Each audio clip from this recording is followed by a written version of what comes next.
السلام علیکم ورحمۃ اللہ وبرکاتہ۔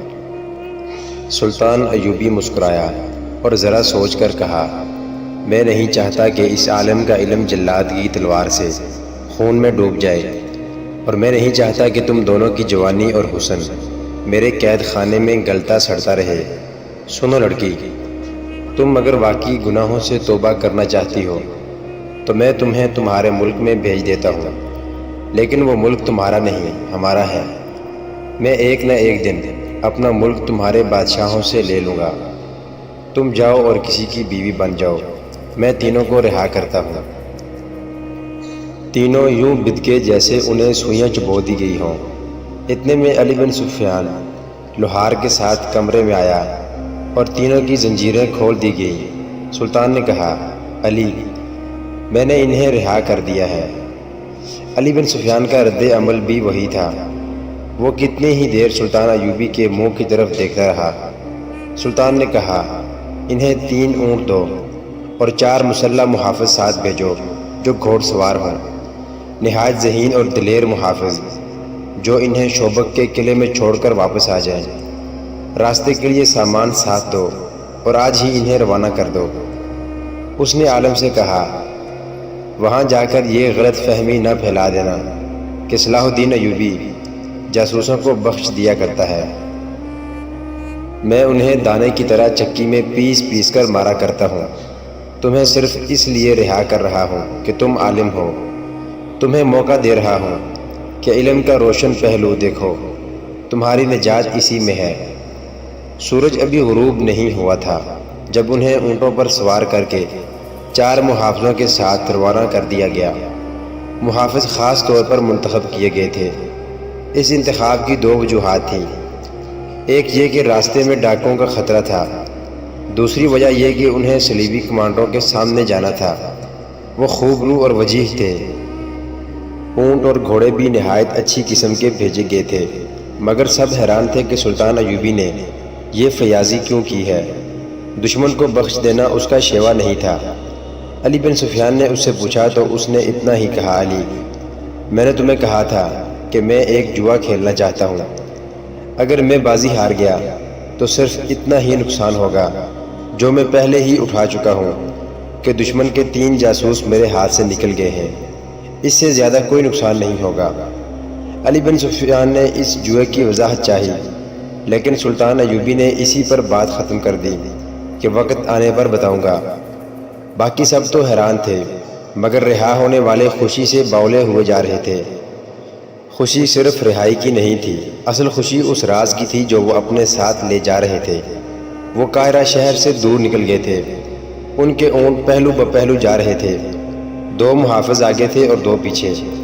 عالم نے ان سے پوچھا تھا کہ وہ ان کی زبان سمجھتے ہیں؟ چاروں اپنی زبان کے سوا اور کوئی زبان نہیں جانتے تھے۔ عالم اور لڑکیاں ان کی زبان بڑی روانی سے بولتی تھیں، یہ انہیں خاص طور پر سکھائی گئی تھی۔ عالم نے لڑکیوں سے اپنی زبان میں کہا، خدا یسوع مسیح نے معجزہ دکھایا ہے۔ اس سے ظاہر ہوتا ہے کہ اسے ہمارے ساتھ پیار ہے اور اسے ہماری فتح منظور ہے۔ یہ سچے مذہب کی نشانی ہے۔ صلاح الدین ایوبی اور علی بن سفیان جیسے داناؤں کو خدا نے عقل کا ایسا اندھا کیا ہے کہ انتہائی خطرناک راز ہمارے کانوں میں ڈال کر ہمیں رہا کر دیا ہے۔ ہم اپنی فوج کو ان کا سارا منصوبہ سنائیں گے اور ہماری فوج ایوبی کو صحرا میں گھیر کر ختم کر دے گی۔ اسے کرگ تک پہنچنے کی مہلت ہی نہیں ملے گی۔ مجھے امید ہے کہ ہمارے کمانڈر جنگ کو حملے تک محدود نہیں رکھیں گے۔ وہ مصر پر ضرور چڑھائی کریں گے۔ مصر فوجوں سے خالی ہوگا۔ یہ فتح بڑی آسان ہوگی۔ آپ عالم ہیں، تجربہ کار ہیں، ایک لڑکی نے کہا، مگر آپ جسے معجزہ کہہ رہے ہیں وہ مجھے ایک خطرہ دکھائی دے رہا ہے۔ خطرہ یہ 4 محافظ ہیں، کہیں آگے جا کر یہ ہمیں قتل کر کے واپس چلے جائیں گے۔ صلاح الدین ایوبی نے ہمارے ساتھ مذاق کیا ہے، جلاد کے حوالے کرنے کی بجائے ہمیں ان کے حوالے کر دیا ہے۔ یہ ہمیں جی بھر کے خراب کریں گے اور قتل کر دیں گے، اور ہم نہتے ہیں۔ عالم نے یوں کہا جیسے اس کے ذہن سے خوش فہمیاں نکل گئی ہوں۔ اس نے کہا، تم نے جو کہا ہے وہ درست ہو سکتا ہے۔ کوئی حکمران اپنے دشمن کے جاسوس کو بخش نہیں سکتا، اور مسلمان اس قدر جنس پرست ہیں کہ تم جیسی حسین لڑکیوں کو چھوڑ نہیں سکتے۔ ہمیں راتوں کو چوکنا رہنا پڑے گا۔ دوسری لڑکی نے کہا، اگر رات کو یہ سو جائیں تو انہی کے ہتھیاروں سے ختم کر دیا جائے۔ ذرا ہمت کی ضرورت ہے۔ ہمیں یہ ہمت کرنی پڑے گی، عالم نے کہا۔ یہ کام آج ہی رات ہو جائے تو اچھا ہے، صبح تک ہم بہت دور نکل جائیں گے۔ دو محافظ آگے اور دو پیچھے اپنی گپ شپ لگاتے چلے جا رہے تھے۔ ان کے انداز سے ظاہر ہوتا تھا جیسے انہیں معلوم ہی نہیں کہ اتنی دلکش لڑکیاں ان کی تحویل میں ہیں۔ سورج غروب ہو رہا تھا۔ ایک نے عالم سے کہا کہ ہم ابھی رکیں گے نہیں، رات کا پہلا پہر چلتے گزاریں گے۔ وہ چلتے گئے اور صحرا کی رات تاریک ہوتی گئی۔ عالم اور لڑکیاں اونٹوں کو قریب کر کے محافظوں کے قتل کا منصوبہ بنا رہی تھیں۔ بہت دیر بعد ایک سرسبز سی جگہ آ گئی۔ محافظ رک گئے اور وہیں پڑاؤ کیا۔ انہوں نے کھانے کے لیے جاسوسوں کو سامان دیا اور پھر سونے کی تیاری کرنے لگے۔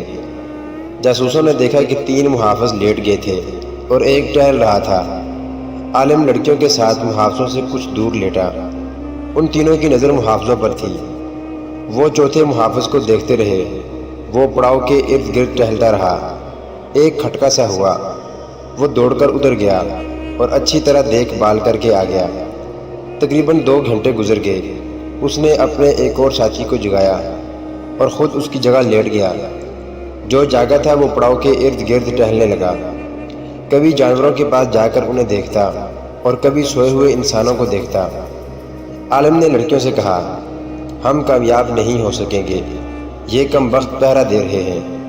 جو ہوگا ہو کے رہے گا، سو جاؤ۔ اور وہ سو گئے۔ رات گزر گئی۔ صبح ابھی دھندلی تھی جب محافظوں نے انہیں جگایا اور روانہ ہونے کے لیے کہا۔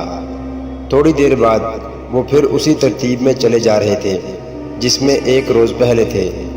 3 اونٹ پہلو بپہلو، 2 محافظ آگے اور 2 اونٹوں کے پیچھے۔ وہ ایک بار پھر لڑکیوں سے لاتعلق ہو گئے۔ انہوں نے کوئی ایسی بات بھی نہیں کی تھی جس سے شک ہوتا کہ یہ لوگ اوباش یا بدماش ہیں۔ سورج ابھرتا آیا، پھر یہ قافلہ ٹیلوں کے علاقے میں داخل ہو گیا۔ مٹی اور ریت کی پہاڑیاں منحنی سی دیواروں کی طرح کھڑی تھیں۔ ان میں گلیاں سی تھیں اور ان پر پہاڑیوں کا سایہ تھا۔ لڑکیاں ڈرنے لگیں۔ ڈر ان کے چہروں سے ظاہر ہو رہا تھا۔ ان کی نگاہ میں یہ جگہ جرم اور قتل وغیرہ کے لیے موزوں تھی، مگر محافظ ان کی طرف دیکھ بھی نہیں رہے تھے۔ ان سے کہو کہ ہمارے ساتھ باتیں کریں، ایک لڑکی نے عالم سے کہا۔ ان کی خاموشی اور لا تعلقی مجھے ڈرا رہی ہے۔ انہیں کہو کہ ہمیں مارنا چاہتے ہیں تو فوراً مار دیں، میں موت کا انتظار نہیں کر سکتی۔ عالم خاموش رہا۔ وہ لڑکیوں کی کوئی مدد نہیں کر سکتا تھا۔ وہ تینوں ان محافظوں کے رحم و کرم پر تھے۔ سورج سر پر آ گیا تو وہ ان ٹیلوں کے اندر ایسی جگہ رک گئے جہاں ریت کی سیلوں والے ٹیلے تھے اور اوپر جا کر آگے کو جھکے ہوئے۔ ان کے سائے میں انہوں نے قیام کیا۔ کھانے کے دوران عالم نے محافظوں سے پوچھا، تم لوگ ہمارے ساتھ باتیں کیوں نہیں کرتے؟ جو باتیں ہمارے فرض میں شامل نہیں وہ ہم نہیں کیا کرتے، محافظوں کے کمانڈر نے جواب دیا اور پوچھا، اگر تم لوگ کوئی خاص بات کرنا چاہتے ہو تو ہم سنیں گے اور جواب دیں گے۔ کیا تمہیں معلوم ہے کہ ہم کون ہیں؟ عالم نے پوچھا۔